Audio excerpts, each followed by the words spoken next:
Bienvenidos a un capítulo más de Escena del Crimen. Y hoy vamos nuevamente a remontarnos a varios años atrás. Era 1980, un 10 de abril, cuando uno de los casos más deleznables y espeluznantes marcaba nuevamente la línea del tiempo de la criminalidad de Paraguay, un trazo bastante importante.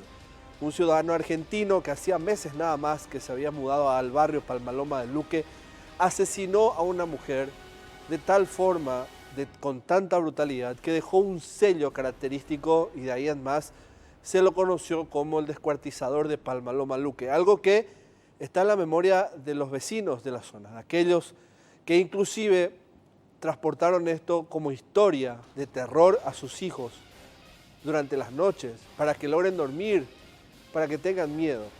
Y esto ocurrió, es verídico, y hoy en Escena del Crimen vamos nuevamente a rememorar esto que se daba en un 10 de abril, como les decía, con una mujer que también tiene una historia detrás de todo esto. ¿Qué pasó con este hombre a lo largo de la historia?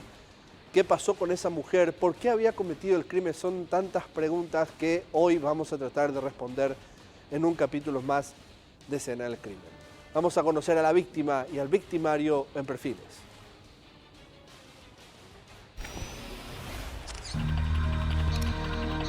Perfiles. Víctima. Nombre: Lidia Beatriz Guzmán. Edad: 31 años. Nacionalidad: argentina. Profesión: ama de casa. Domicilio: barrio Palma-Loma Luque. La mujer fue asesinada el 10 de abril de 1980 por su propio concubino que, enfermo de los celos, decidió acabar con su vida. Victimario. Nombre: Fausto Justiniano Altamirano. Edad: 45 años. Nacionalidad: argentina. Profesión: chapista. Alias: el descuartizador de Palma-Loma. Domicilio: barrio Palma-Loma Luque. Para no levantar sospechas, denunció la muerte de su mujer luego de repartir en el barrio sus partes, pero acabó confesando el hecho.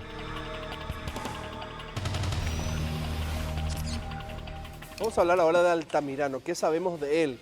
¿Qué logramos descubrir con el paso del tiempo? Ya ustedes recuerdan, así como el caso Somoza, porque pasó en el mismo año, esto tiene ya 38 años de pasar de archivo en nuestro país y evidentemente que tuvo su costo haber hurgado un poco en la historia, en el sentido de que lleva su tiempo procesar tanta información y más todavía cuando uno va nuevamente a la escena del crimen, recorre la zona, habla con vecinos de lo que pueden recordar, de aquello que contó su madre en su momento, y esto se fue transportando en el paso del tiempo a través de la familia.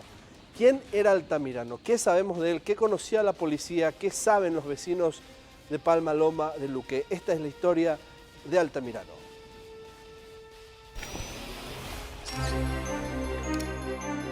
¿Quién era Fausto Altamirano?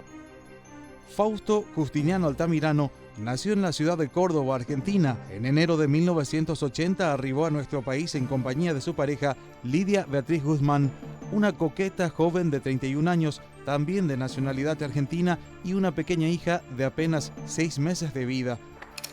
Ellos salían, se sentaban acá adelante, pero como novios de la manito, qué sé yo. Una pareja perfecta aparentemente, hasta que ocurrió lo que ocurrió. Según investigaciones de la época, la pareja vivió unos días en un céntrico hotel de Asunción hasta que se trasladó a la fracción Palma-Loma de Luque, donde alquiló una vivienda. Altamirano estuvo casado en la Argentina con Irma Cuello, con quien tuvo 3 hijos.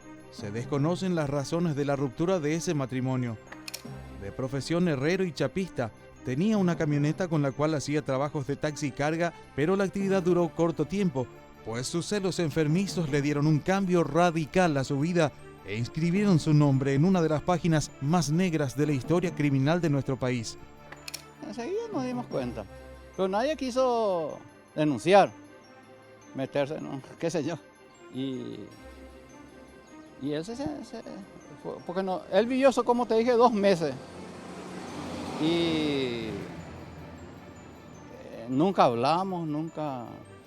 Él no tenía amistad por acá. Por su escalofriante crimen, se ganó el triste y nada célebre sobrenombre de El Descuartizador de Palma-Loma, en un acto atroz, bestial y macabro que quizás en esa época no tenía precedentes, sembró gran conmoción y espanto a lo largo y ancho de nuestra nación. Y mucha gente dijeron por él, ¿verdad?, que no pensó muy bien lo que hizo, ¿verdad?, o que le reventó ella, ¿verdad?, lo que más le conocía, ¿verdad? En escena del crimen, casi a 40 años de aquel macabro episodio, decidimos contarles esta historia porque hechos de esta magnitud nos demuestran que la naturaleza humana, por inexplicables razones, es capaz de atravesar límites inimaginables de crueldad y violencia. La gente que salían de su trabajo pasaban corriendo por el temor. Es la historia de Fausto, no aquel que vendió su alma al diablo a cambio de placeres mundanos. Es la historia de Fausto Altamirano, descuartizador de Palmaloma, quien suponemos vivió un infierno personal para tomar la terrible decisión de asesinar a su mujer con un martillo, descuartizarla en 11 partes y arrojar sus restos en la zona de Luque en un radio de 5 kilómetros.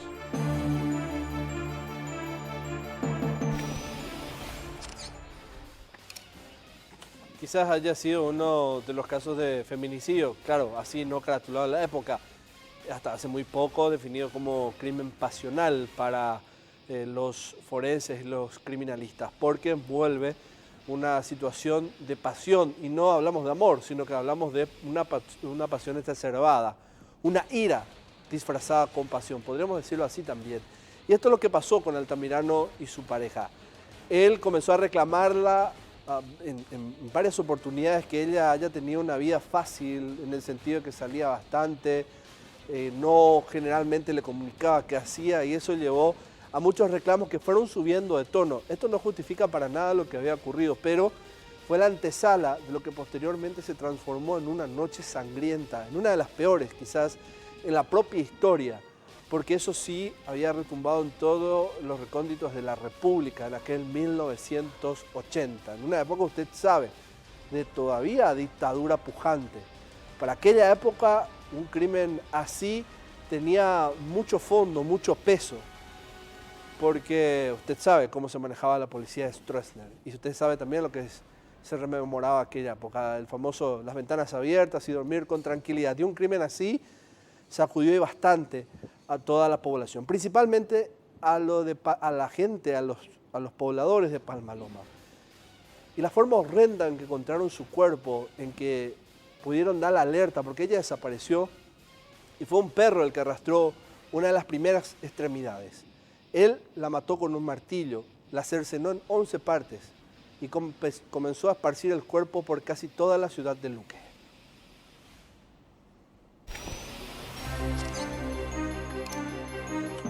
¿Qué pasó?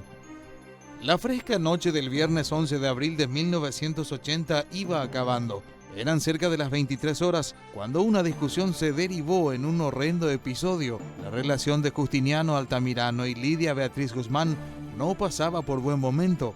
El trato que la mujer tenía con su concubino y los celos enfermizos de este hacían que las discusiones sean frecuentes. Aquí donde estamos viendo era la casa de él. Esta era la casa que no era de él. Él solamente vivió 2 meses. Aquel viernes, Lidia salió de su casa bien temprano sin contarle a Justiniano para dónde iría. Él quedó en la casa cuidando a la pequeña de ambos, lavó las ropas y cocinó. Recién pasado el mediodía, cerca de las 13:30, Lidia regresó. Una vez más discutieron. Sin embargo, todo volvió en una aparente calma, aunque para Justiniano Altamirano nada había terminado. La duda, los celos, la inseguridad le perturbaban. Ardía por dentro. Era un volcán a punto de estallar. Faltaba 1 hora para que el día termine, cuando reinició la pelea verbal. Según relato del propio Altamirano, ella le trató de lo peor, le ofendió con palabras hirientes.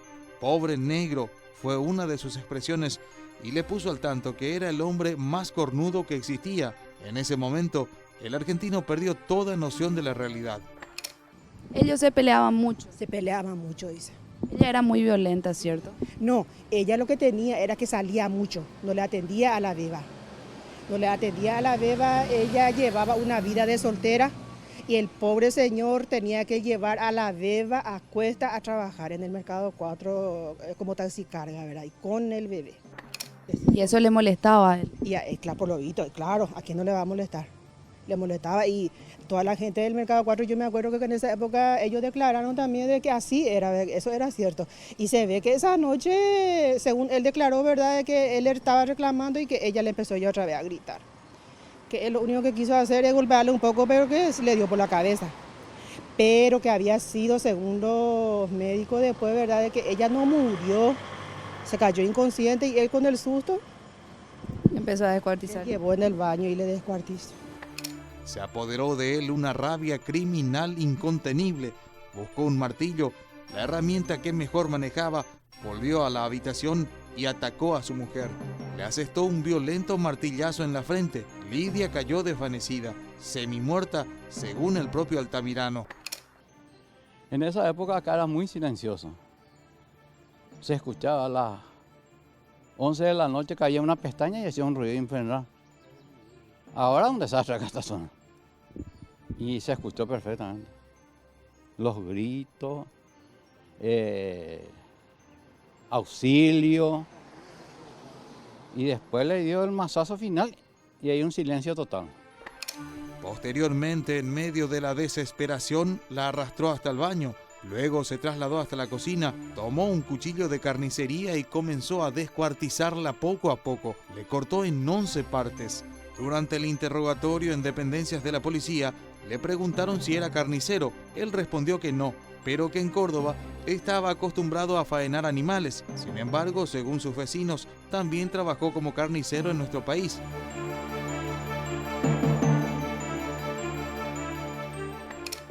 ¿Qué te parece? Si un martillazo le reventó y luego le fue cercenando, como él era carnicero.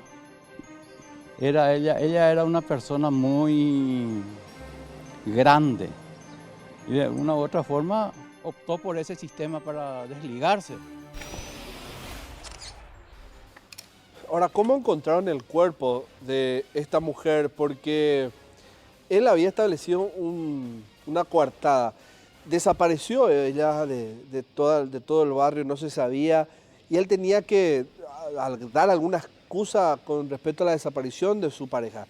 Entonces comenzó a ir a las dependencias policiales de la época en la zona, a dar aviso en los diarios sobre la desaparición de su mujer, para dejar asentado al menos una preocupación. Era parte del guión que él había montado con respecto a lo que posteriormente diría si es que se llegaba a encontrar el cuerpo de su esposa, o al menos demostrar algún tipo de empatía por la desaparición. Pero él estaba escondiendo algo turbio, él estaba escondiendo un crimen horrendo. Había asesinado con un mazazo a su esposa y luego, como ustedes escucharon, con un cuchillo de carnicería, desmembrado a su mujer, con un oficio que le antecede inclusive en la forma de cómo hacerlo. Tanta sangre fría envuelta en este hombre, allá por los años 1980, sacudía a toda Palma Loma cuando un perro encontró un brazo y era el de su mujer.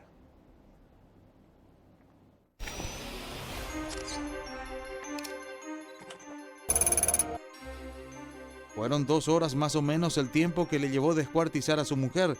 Le sacó los 3 anillos que tenía. Uno lo tuvo que cortar con una pinza. A partir de allí inició su macabro acto. Primero le cercenó los dedos pulgares, a la par que le rebanaba las yemas para evitar su identificación a través de las pruebas dactilares. Le cortó la cabeza, los pechos y finalmente las extremidades. Las extremidades inferiores las despedazó en 2 partes.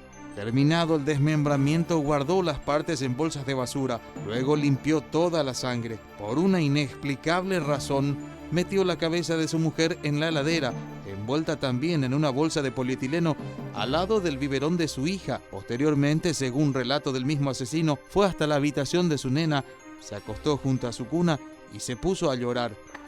Ese sábado 12 de abril de 1980, con su camioneta, se dispuso a arrojar las partes desmembradas de su mujer. Una imagen no comprobable, pero posible, propia de una película. Podemos imaginar a Fausto Justiniano Altamirano conducir su camioneta, llevando a su hija en brazos, dispersando los restos de su madre en los alrededores de la ciudad de Luque.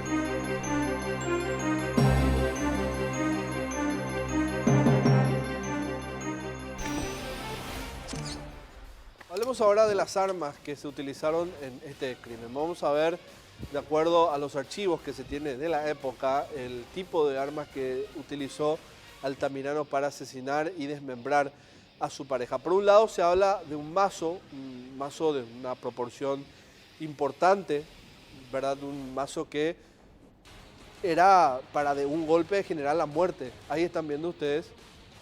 Es un mazo que tiene la cabeza propiamente de hierro, algo que evidentemente pegándole a un ser humano con eso es imposible sobrevivir si el golpe es certero, al menos en la cabeza, como había ocurrido en aquella oportunidad. Y el cuchillo, ustedes están viendo una hoja que estaría entre los 20 a 30 centímetros con un mango de madera. Es el cuchillo que había utilizado Altamirano. Estas son fotografías reales, son fotografías del archivo periodístico, si bien que las tomamos como para que usted pueda ver con qué había asesinado Altamirano a su pareja. Asesinado y desmembrado a su mujer para esconder los cuerpos de su pareja en aquella época en Palmaloma, Luque. Realmente terrible y que había conmocionado, como les decía, a toda una población en aquel 10 de abril de 1980. Esa es la fecha que había pasado, pero el descubrimiento del cuerpo se hizo con posterioridad. 10 de abril de 1980, un hombre había asesinado a su mujer, primeramente con un mazazo y posteriormente desmembró su cuerpo en 11 partes. Había ocultado las extremidades en algunos puntos en la zona de Palmaloma, Luque, otros los distanció, digamos, aún más de los primeros puntos, eso vamos a ver más adelante. Y fue un can el que había encontrado uno de esos miembros y alertado y también asustado, generando el pánico de todo un barrio en aquel 1980 en la ciudad de Luque. Este es el caso que hoy estamos recordando aquí en Escena del Crimen. A la vuelta del primer corte vamos a hablar más de la investigación y también recibir a la persona a quien hoy nos va a traer también parte de esa investigación, de ese recordatorio de lo que había pasado en aquel abril en Palmaloma, Luque.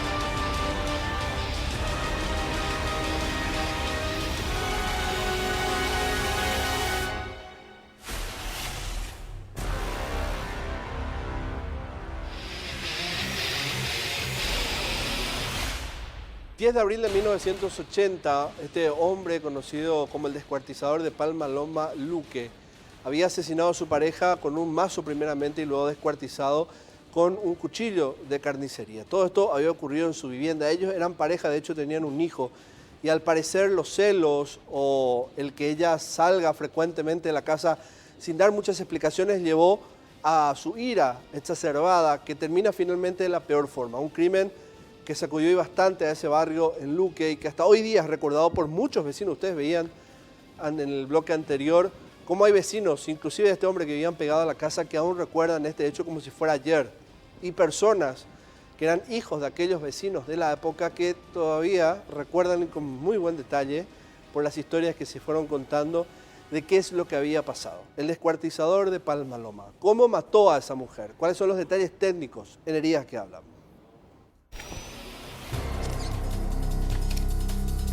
Heridas que hablan. Un golpe seco en la cabeza dejó completamente noqueada a Lidia Beatriz Guzmán. Fausto Justiniano Altamirano utilizó un enorme martillo para matarla de un contundente golpazo. Asustado, el argentino no encontró mejor idea que trasladar el cuerpo hasta el baño. Allí, con un cuchillo de carnicero, empezó a desmembrarlo, aprovechando el sitio para que la sangre fluyera por el desagüe de la ducha. 11 fueron las partes en que descuartizó el cuerpo de su concubina. Primero le sacó la cabeza, luego los brazos. Luego hizo lo propio con las piernas, que también dividió en 2 partes cada una, cortándolas a la altura de la rodilla, separándolas del muslo. Para terminar, partió en 2 el torso. Lo dividió a la altura de la cintura. Al terminar el trabajo, guardó en varias bolsas cada parte del cuerpo que al día siguiente repartiría por toda Luque, y la cabeza la guardaría en su heladera. Bueno, vamos ahora a ver el mapa de aquella circunstancia, de qué es lo que había pasado en aquel entonces. se encontraron en estos puntos los restos de esta mujer y ahí están viendo todos los marcados en rojo, esos son los puntos donde se encontraron los restos de esta mujer. Yucurú, esto es en la ciudad de Luque, fue encontrada la cabeza de la víctima de Altamirano. Y posteriormente fueron encontrados los otros restos. Ese es Valle Pucú, otro de los puntos que marcamos.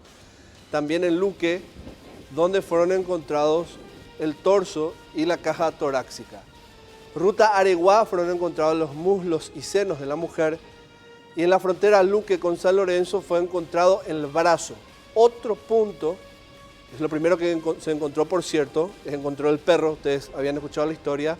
Y en la frontera límite entre Luque y San Lorenzo fueron encontrados también un brazo y una pierna de la mujer, que es la forma en que había, fíjense ustedes los puntos, él fue recorriendo una distancia de kilómetros, a través de 3 a 4 kilómetros entre un punto y otro, para finalmente después descubrirse todo lo que había ocurrido.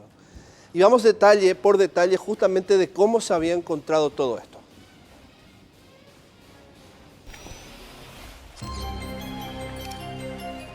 El hallazgo del cuerpo. Eran cerca de las 16 horas del lunes 14 de abril del año 1980. La tarde era de lo más tranquila hasta que los vecinos de la zona de Laureltí, que divide las ciudades de San Lorenzo y Luque, escucharon a un perro que rompió la calma cuando los pobladores, aterrorizados, se percataron que arrastraba un brazo humano. Rápidamente dieron aviso a los agentes de la comisaría jurisdiccional, quienes confirmaron el macabro hallazgo. El rastrillaje inició ahí mismo, en busca de los demás pedazos de la víctima, que hasta entonces solo se sabía que era una mujer por las uñas pintadas. A pocos metros del sitio, el otro brazo y las piernas fueron encontrados.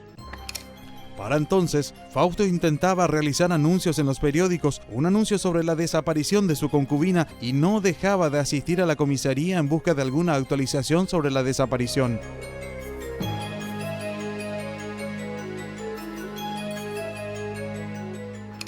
Las primeras partes encontradas fueron trasladadas al centro de salud de Luque a la espera del hallazgo de los demás miembros. La idea de la policía era verificar la identidad de la víctima por sus huellas dactilares, pero lo que no imaginaban era que la víctima era una extranjera. Un poco más entrada la tarde, aquel lunes, la policía logró hallar los demás pedazos de la víctima. En el camino que conduce de Luque a Areguá se toparon con los muslos y los senos de la víctima. A 600 metros del barrio Valle Pucú de Areguá, fue encontrada la caja torácica acompañada del torso de la mujer. Una parte estaba por Areguá, otra por otro. Pues ya comenzó las piernas, la otra pierna, los brazos, la cabeza, cosa que metió en la ladera, no sé si... La cabeza estaba en la ladera, la cabeza, y los miembros se fue tirando por otros lados. Sin embargo, no fue hasta el hallazgo de la cabeza en la zona de Yucurú, Areguá, que finalmente se pudo identificar a la víctima, Beatriz Lidia Guzmán, lo que inmediatamente derivó en la detención de Altamirano.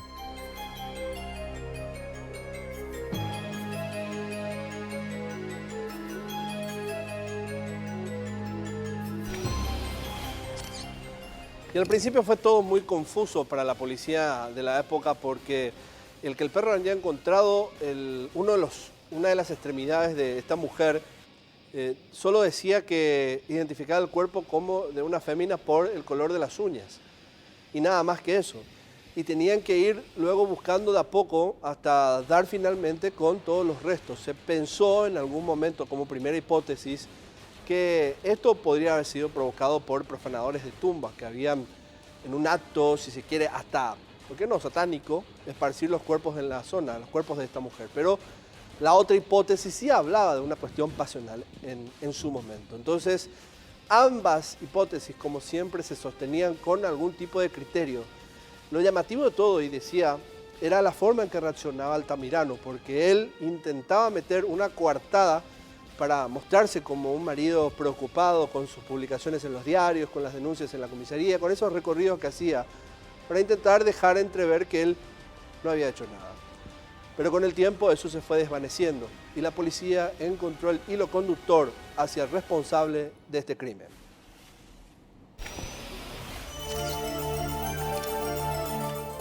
La investigación.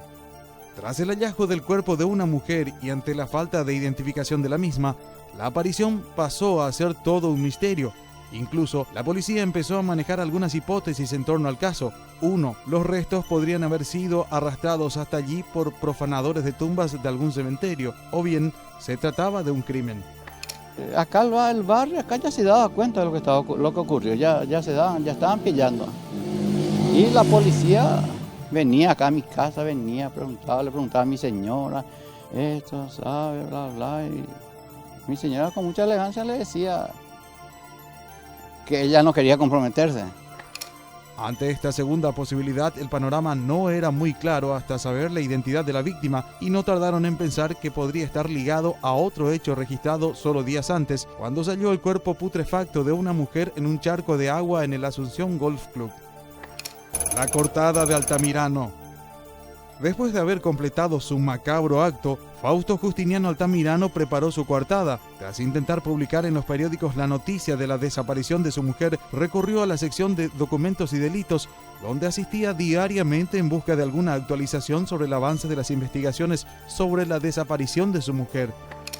No, nosotros no sabíamos ni que él se estaba yendo a la policía a dar la desaparición de su señora, ¿verdad? Porque él dice que se iba con el bebé, diciendo, ¿verdad?, de que su señora había desaparecido. Normalmente, como si fuera que nada pasó. Después de unos días, ¿verdad?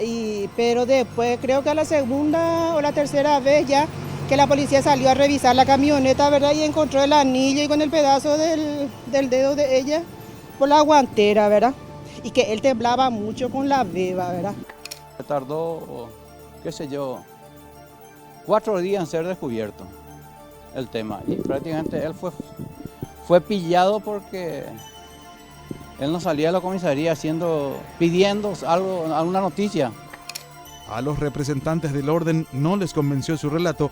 En varias ocasiones, Altamirano empezó a ser incoherente en medio de su nerviosismo. El lunes 14 de abril, Altamirano acudió a la comisaría de Luque, donde también presentó la denuncia por la desaparición de su concubina. La policía, ya en conocimiento del hallazgo de los restos de una mujer, trasladó a Altamirano hasta su domicilio en búsqueda de una fotografía de Lidia Beatriz Guzmán.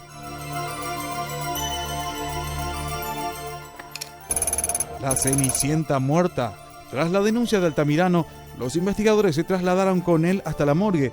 Allí le exhibieron una de las piernas halladas. Altamirano dijo a los policías que no eran las de su esposa, pues según él, ella no usaba esmaltes con partículas brillantes. La policía entonces lo trasladó hasta su casa, donde confiscaron un zapato que, al probarle a la pierna hallada, calzaba perfectamente.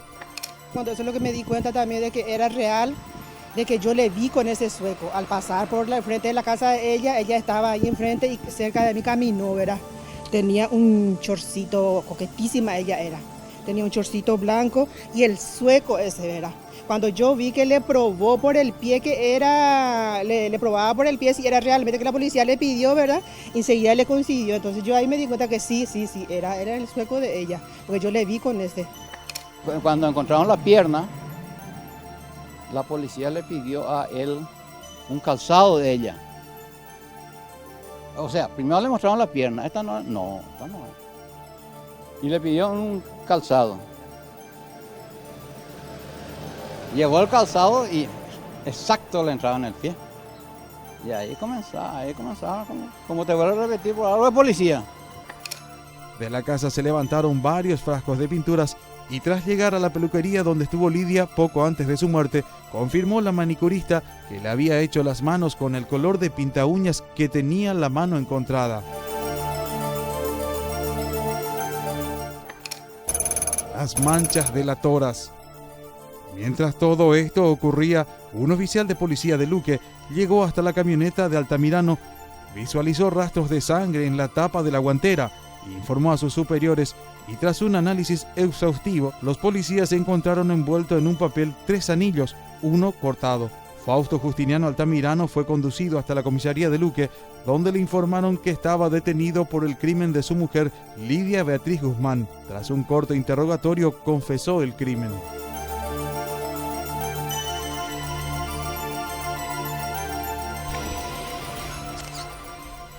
Abogada Gilda Ustaller, me estabas contando que fue tu primer caso como fiscal, ¿verdad? Tengo entendido en la época. Yo jamás en o mi como vida abogada. me presenté como fiscal. Pero Nunca. fue como abogada entonces. Como abogada defensora. De la familia de la joven, de esta mujer. No, de la familia, de él. Yo le defendí a Fausto Altamirano. Ahora, ¿y qué descubrió de Fausto en la época? No, a mí me llamaba la atención, porque yo estaba en la facultad, que el crimen, desde mi óptica, se había calificado por el estupor que causó, no por la legalidad.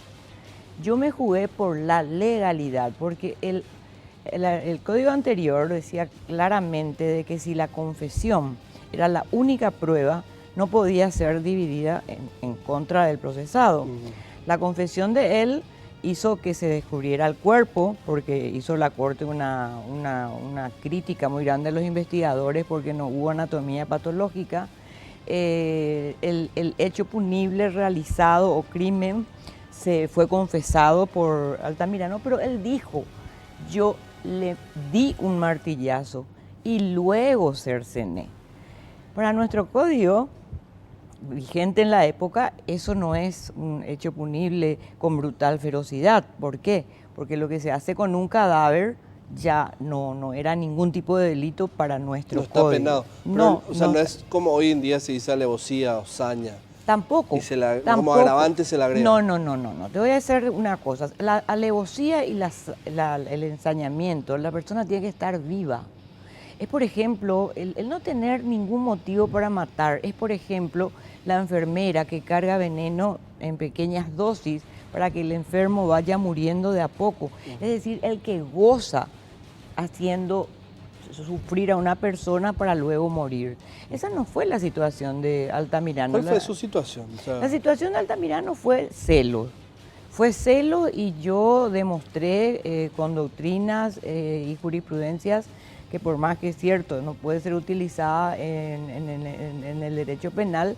Sin embargo, la Corte Suprema de Justicia en la época del doctor Argaña, Pucheta, Pucineri, Correa y el doctor Frutos Baezken, una corte bastante dura, me dio la razón, porque en todos los países donde ocurrieron estos hechos, y yo grafiqué en mi memoria, era una reacción psicológica de personas que fueron objeto de cuernos, ¿verdad? O de lo contrario, desde el punto de vista religioso, sería un demonio que se apodera de la mente de la persona que sufre lo que estaba sufriendo Altamirano, porque está demostrado. Él comentó claramente en su confesión la conducta de ella. Él era una persona que sabía de su conducta, tenía que llevarle a la criatura porque ella tenía que salir. No juzgo, ojo, porque fui muy criticada, no juzgo la actitud de la mujer, ni tampoco digo que está bien lo que hizo él. Simplemente lo que sí conseguí es que se le dé una pena como corresponde. Por eso algunos dicen, todos los abogados mienten. No, nosotros no estamos solamente para buscar que una persona no sea punible, sino que se le dé una causa justa. La Corte me dio la razón. ¿Para qué dijo él con respecto al mazo? ¿Por qué eligió el mazo para matar? ¿Es lo primero que encontró? ¿O mira, yo te fue voy a... premeditado? ¿Qué dijo él? No. Porque, bueno, hay que decirlo, ella falleció poco después de compurar la pena. Él dijo que ella le dijo, empezaron a discutir porque ella tenía que salir, etcétera, etcétera, y le dijo, vos viejo, no me tocas un pelo, y esta noche serás el hombre más gorreado del planeta, que quiere decir cornudo. Lo cual hizo que Altamirano tome un martillo y la golpeó, y murió. O sea, ella murió ahí en el lugar. En el acto, es la declaración de él. Luego le cercenó y escondió los miembros. Esa es la declaración. Pero de el martillo, a ver, ¿el martillo lo tenía al alcance o fue a buscarlo? Él esa fue la eso. falta de investigación de la policía, porque no le hicieron preguntas Eso como no se determinó en la época. No, porque ya te digo, la Corte criticó duramente al juez, a la Fiscalía, a la Cámara de Apelación y a la Policía, que en ese entonces tenía bastante participación en hechos punibles, por la falta de investigación. Imagínate vos que en una parte de la resolución de primera instancia y de segunda instancia decía que no hacía falta llamar a los testigos, porque con la confesión ya estaba todo. Y sin embargo, no se aclaraba en la confesión lo que vos me estás preguntando. Claro. Para ver una conducta, si él se fue a buscar el martillo, porque ahí sería una conducta diferente. Porque yo de la manera que, acá tengo mi libro que... ¿Me prestas el libro, doctora? Sí. Esto es lo que usted escribió sobre el caso del terminal en la época. Sí. ¿Es como un resumen de todo su trabajo o tiene que haber algo más? Sí, es un compendio de las 3 instancias. 2 primeras instancias, 20 años. La Corte presento yo mi memoria, ahí ya era abogada de 25 años. Presento mi memoria en tercera instancia, pido la disminución de la pena. Incluso yo fui partícipe de la confección de aquella, porque recuerdo que el doctor Argaña me decía, Gilda, lo que vos me pedís van a hacer que me maten en una plaza pública. Y bueno, yo había visto inclusive que se había propinado de que eran 6 años porque fue un homicidio provocado. Y en fin, al final se le bajó se le modificó la calificación porque la Corte entendió de que el hecho no estaba como para ser tipificado con brutal ferocidad, porque para eso es necesario que una persona mate por placer, mate porque le gusta. Es decir, es muy delicado el tema de matar con brutal ferocidad. Y además lo que se hace con el cuerpo después de fallecer una persona ya no es. Entonces, llegando a ese punto, ¿qué concluyó el examen forense sobre él? Nada. No era un hombre así que tenía una psicopatía, una sociopatía. Nada, no se investigó nada. Nada de eso. Nada se investigó de eso. Yo sí entré en el área psicológica y en el área religiosa, digamos, ¿verdad? Y expuse a la Corte Suprema de Justicia en mi memoria que podría ser, que es una conducta típica de personas que son sumisas, que son engañadas por su pareja, y sucedió en varios lugares del mundo, entre hombre y mujer, y en parejas de homosexuales. Nunca ocurrió que una mujer engañada le haya matado de esa forma a su pareja. Bueno, concluyendo, tras 12 años de pena para él, ¿y qué pasó después? 12 años de pena para él, te repito, yo lo que siempre quise es buscar la licitud de los hechos punibles. Él, vos sabés que nunca me contó, él siempre me dijo de que era inocente, eso quiero aclarar. Él salió de la penitenciaría al poco rato de la sentencia, ya estaba para la libertad condicional porque él tenía una buenísima conducta. Él trabajaba, era jefe de marroquinería de la cárcel y salió, se juntó de nuevo con su esposa porque a la que le mató era su concubina, sí. Se juntó nuevamente con su esposa que vino acá a pedir por su marido en la última instancia y al poco tiempo, creo que 3 meses, falleció. Falleció. Sí. Muchas gracias, doctora Gilda Bustaler. A ustedes. Gracias por el tiempo y le devuelvo el libro. Realmente estuve leyendo algunas partes y fantástico porque se habla de las 3 instancias en que él pasó y detalla perfectamente qué había ocurrido. Y justamente sobre el punto, hablemos nuevamente de la investigación, retomemos un poco de ese aspecto para ver un poco las evidencias que se habían presentado en aquella época. Y ustedes ya escuchaban con muchos puntos oscuros dentro de la investigación propia de la policía. No habían hecho pericia psiquiátrica, no se había determinado qué hacía el martillo, cómo lo tuvo, si hubo premeditó o no en aquella época. Esas son algunas de las oscuridades dentro de la investigación.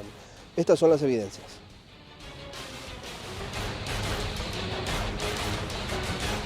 Las evidencias justamente es que tenemos la camioneta con la mancha de sangre que habían encontrado en la época, la guantera finalmente que se señala también como un punto donde se habían encontrado esos anillos que tenían rastros de sangre, esos se habían vuelto en un papel y también en el plan del vehículo, en el piso del vehículo. Tenemos ahí justamente hablando de eso, los anillos que se habían encontrado con restos de sangre. Uno de esos estaba cortado porque no pudo sacar y tuvo que cortar con un elemento punzante para poder obtener eso.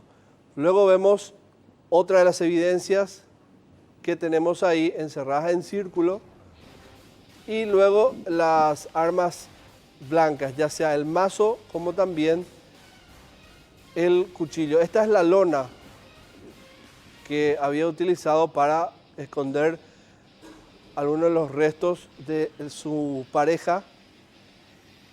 Todo eso él intentó sacarle la sangre, los restos de sangre que tenía esta lona en una noche de lluvia. Esto es relatado por vecinos de la zona que lo habían visto hacer esto para intentar al menos despojarse de toda la evidencia posible. Pero igual esto quedó impregnado y se había utilizado también en su momento para determinar que el responsable fue Justo Altamirano, Fausto Altamirano. Vamos ahora a la confesión. Ustedes escuchaban a Gilda Ustaller hablar que en un primer momento Fausto se declaraba inocente, pero posteriormente él en el tribunal, cuando fue juzgado, confiesa el crimen, que la mató con un mazazo y finalmente cercenó su cuerpo.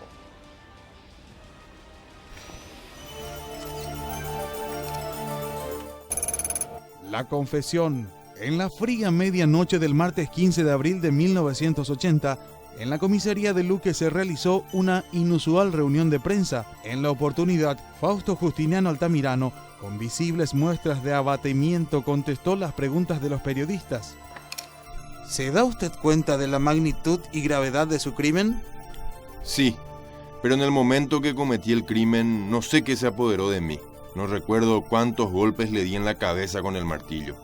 ¿Cuánto tiempo le llevó descuartizar el cuerpo de su mujer?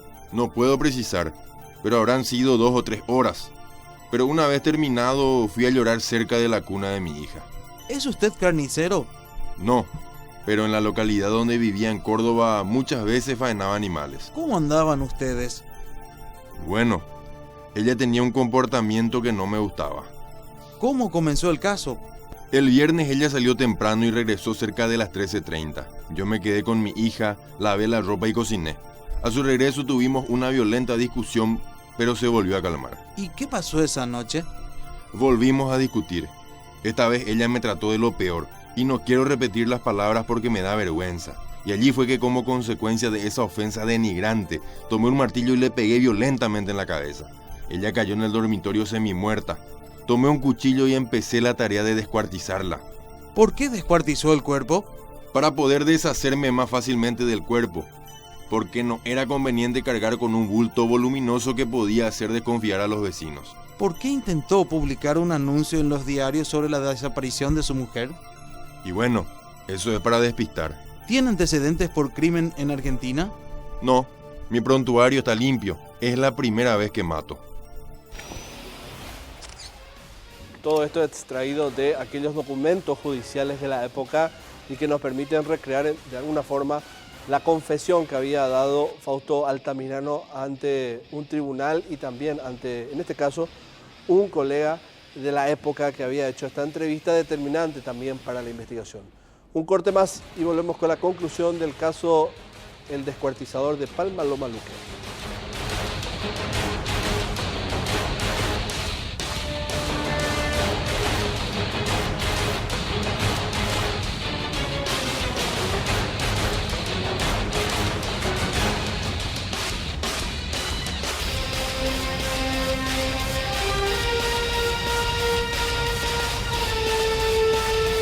Abril de 1980, Fausto Altamirano, un ciudadano argentino que hacía poco nada más que se mudó a ese barrio de Central, asesinó a su pareja, a su concubina, de un mazazo y posteriormente cercenó, esparciendo su cuerpo en un gran radio que inclusive tomó a la ciudad de Areguá, vecina de Luque, como punto donde había ocultado el resto de los cuerpos. A confesión de parte para intentar despistar a la policía y también, como parte de esa coartada, publicó en medios de comunicación, hizo denuncias ante la comisaría sobre la desaparición de su mujer. Hasta que con el tiempo esto se fue desvaneciendo y finalmente se lo encontró culpable de este hecho, con una condena que superó los 10 años de cárcel y posterior a esto, meses después, finalmente murió de causas naturales.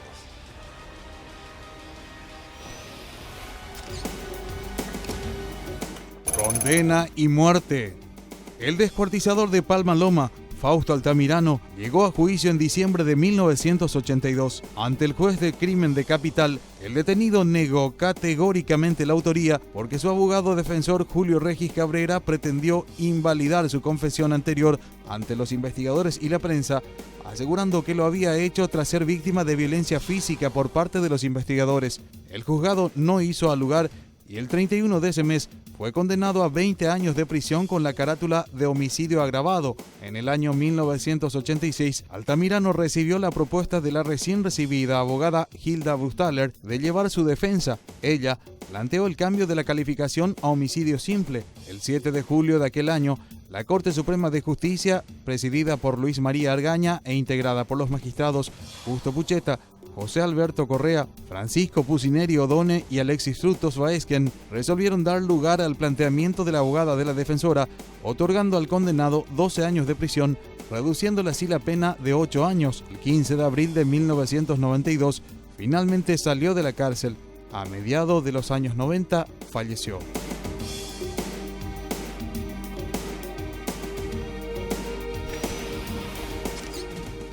Sin duda que queda en los anales de la historia este crimen, así como otros tantos que ocurrieron y conmovieron al país. Con esto cerramos un capítulo más de Escena del Crimen, recordándoles que pueden volver a vivirlo este sábado a las 11:30 de la mañana. Todos los sábados, de hecho, pueden volver a vivir este capítulo de Escena del Crimen. Muchas gracias por acompañarnos. No me despido sin antes agradecer siempre a mis amigos de Óptica Carrón. Pueden ir a visitar, tienen excelentes promociones con varios tipos de descuentos. Ustedes busquen ahí el que más les gusta en cuanto a formas, en cuanto a comodidad y versatilidad. Me refiero a los lentes y también los cristales en Óptica Carrón, que está sobre Cerro Corá y Tacuari. Muchas gracias por la compañía. Nos vemos pronto.